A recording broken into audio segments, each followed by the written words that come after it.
Good morning, children. How are you? Welcome to Maths Class 6, Chapter 12, Ratio, Proportion and Unitary Method, Part 2, Simplest Form of Ratio. जैसा कि first video में discuss किए थे children, ratio के बारे में।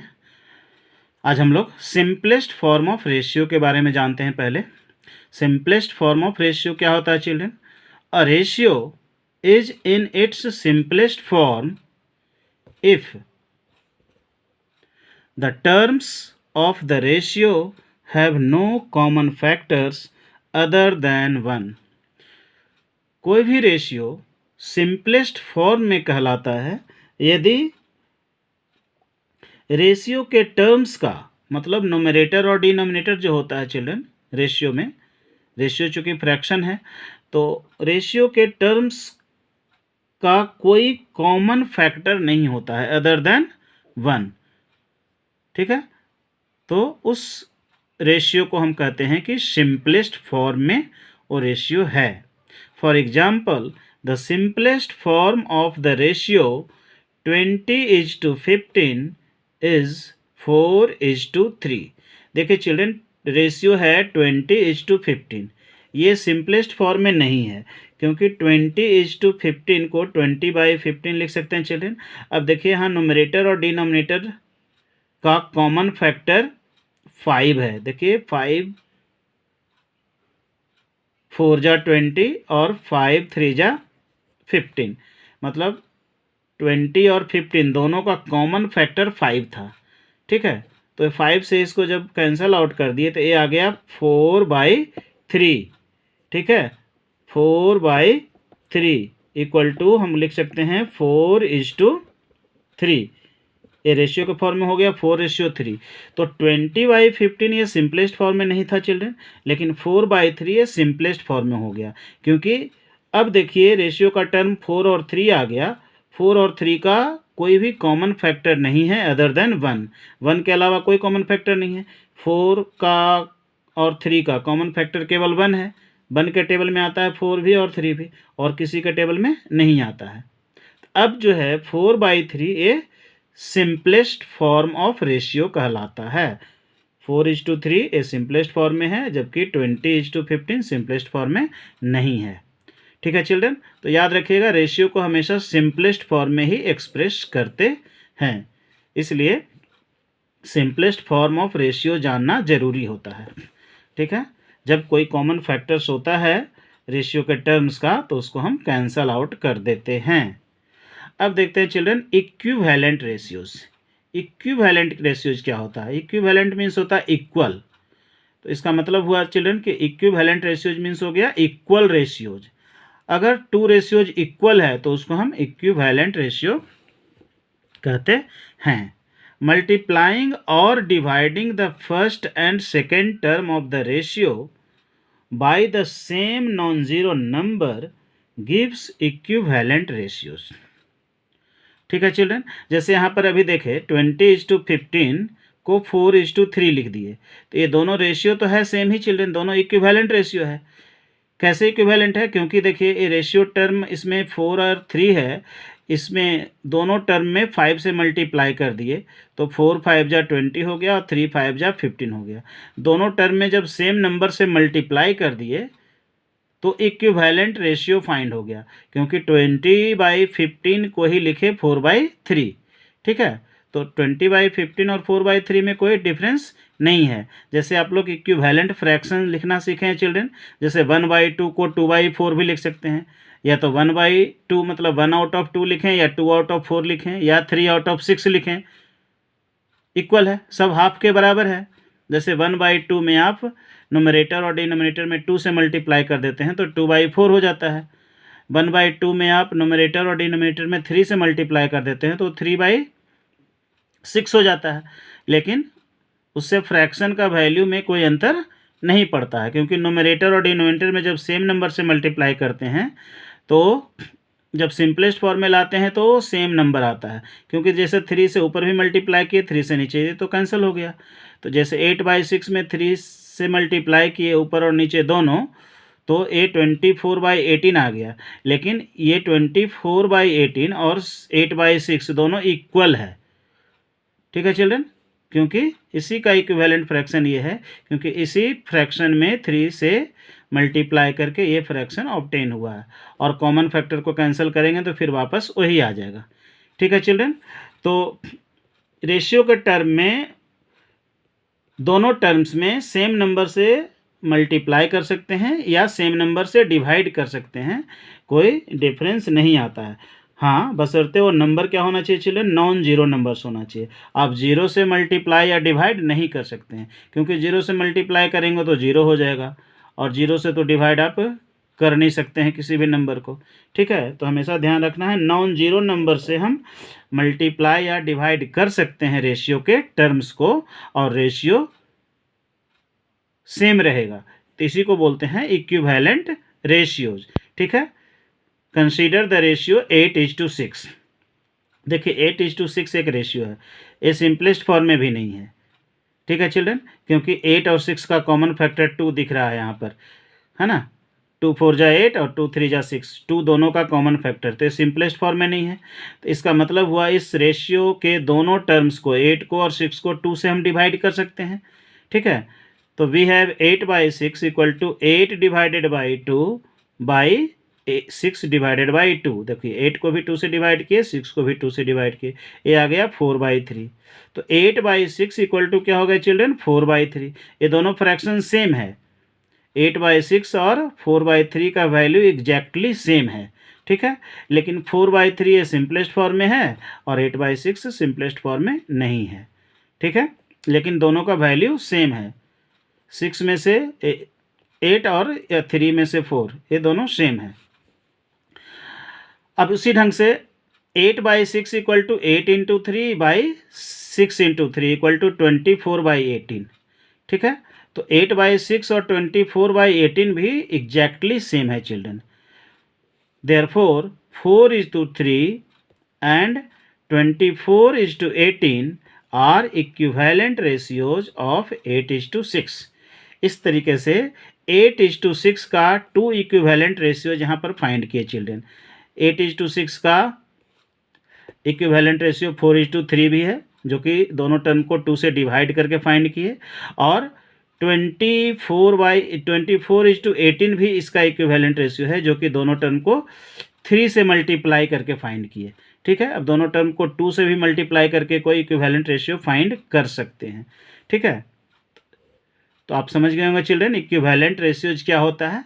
Ratio के दोनों टर्म्स में सेम नंबर से मल्टीप्लाई करके या सेम नंबर से डिवाइड करके, हमेशा ध्यान रखना है कि दोनों नंबर में सेम नंबर से डिवाइड करना है या मल्टीप्लाई करना है। जैसे 8 में मल्टीप्लाई किए 3 से, तो 6 में भी 3 से किए।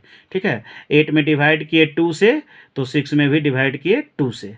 दोनों टर्म में सेम नंबर से डिवाइड कर सकते हैं, दोनों टर्म में सेम नंबर से मल्टीप्लाई कर सकते हैं इक्विवेलेंट रेशियो फाइंड करने के लिए। ठीक है children, now dividing a number in the given ratio, किसी भी नंबर को गिवन रेशियो में डिवाइड करना चिल्ड्रन। जैसे आपको कोई नंबर दिया हुआ है, उसको कहा जाए कि इस रेशियो में डिवाइड कीजिए। एक एग्जांपल देखिए, if the number p is to be divided in the ratio a is to b, then first part equal to a divided by a plus b into p। ठीक है, मान लीजिए students, अभी इसको algebraically समझ लीजिए, उसके बाद नंबर लेकर के समझेंगे। जैसे अभी एक मान लीजिए कोई p एक नंबर है, उसको a:b के रेशियो में डिवाइड करना है। सपोज 2:3 के रेशियो में डिवाइड करना है। a और b कोई भी नंबर हो सकता है और p भी कोई भी नंबर हो सकता है।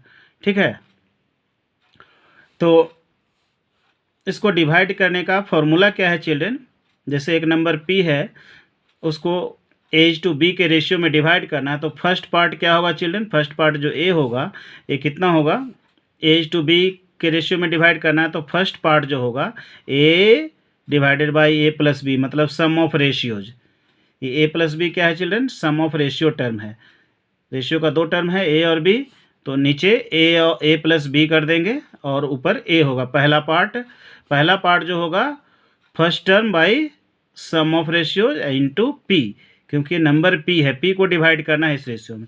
And the second part equal to क्या हो जाएगा चिल्ड्रन, सेकेंड टर्म है रेशियो का बी, तो B by A plus B, नीचे ए प्लस बी होगा सम ऑफ रेशियो और इनटू पी, है ना, क्योंकि पी को डिवाइड करना है।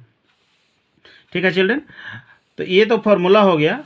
अब इस फॉर्मूला को छोड़ करके नंबर को देखिए, नंबर्स को हम कैसे डिवाइड कर सकते हैं। For example let's divide 35 in the ratio 2:3। Suppose आपके पास एक नंबर है 35, ठीक है, 35 रुपीज़ है आपके पास, और सपोज 2 ब्रदर्स में डिवाइड करना है 2:3 के रेशियो में। ठीक है, अगर ऐसा कहा जाता है कि 35 रुपीज़ को 2 फ्रेंड्स के बीच में या 2 ब्रदर्स के बीच में 2:3 के रेशियो में बांटिए, मतलब एक को अगर 2 रुपीज़ पड़े तो दूसरा को 3 रुपीज़ पड़े, है ना। 2:3 का मतलब यही हुआ चिल्ड्रन। अगर एक को 4 रुपीज़ पड़ेगा तो दूसरा को कितना पड़ेगा, 6 रुपीज़ पड़ेगा। सेम रेशियो में होना चाहिए। तो 2:3 के रेशियो में 35 को डिवाइड करना चिल्ड्रन। तो फर्स्ट पार्ट क्या होगा जाएगा चिल्ड्रन, फर्स्ट पार्ट छोटा होगा क्योंकि ये फर्स्ट पार्ट 2 है और सेकेंड पार्ट 3 है ना। तो जो फर्स्ट पार्ट जिसको भी पड़ेगा उसको कम पड़ेगा, 35 का 2/3, ठीक है, 2:3 के फॉर्म में करना है। तो फर्स्ट पार्ट हो गया इस फॉर्मूला के अनुसार चिल्ड्रन, फर्स्ट पार्ट 2 है तो 2 divided by 2 + 3, sum of ratio हो गया, सम ऑफ रेशियो टर्म 2 + 3 मतलब 5, तो 2/5 इंटू 35। ठीक है, फर्स्ट पार्ट क्या हो जाएगा चिल्ड्रन, 2/5 इंटू 35, तो 2/5 इंटू 35 क्या हो जाएगा चिल्ड्रन, 14। कैसे आया, 2/5 इंटू 35, तो 5 और 35 का कॉमन फैक्टर है 5, तो 5 बन जा 5, 5 से बन जा 35। ठीक है, तो ये वो न्यूमरेटर आ गया 2 × 7 = 14। तो फर्स्ट पार्ट कितना हो गया चिल्ड्रन, आपका 14 हो गया। ठीक है, तो फर्स्ट पार्ट निकालना है तो 2 बाई सम ऑफ रेशियो कर दिए, 2/5 इंटू 35। अब सेकेंड पार्ट निकालना है चिल्ड्रन, तो क्या करेंगे, सेकेंड पार्ट यहाँ 3 है, सेकेंड टर्म रेशियो का 3 है, तो 3/5 हो जाएगा, है ना। सेकेंड पार्ट क्या हो जाएगा, 3/5, क्योंकि टोटल सम जो रेशियो का है 5 ही है।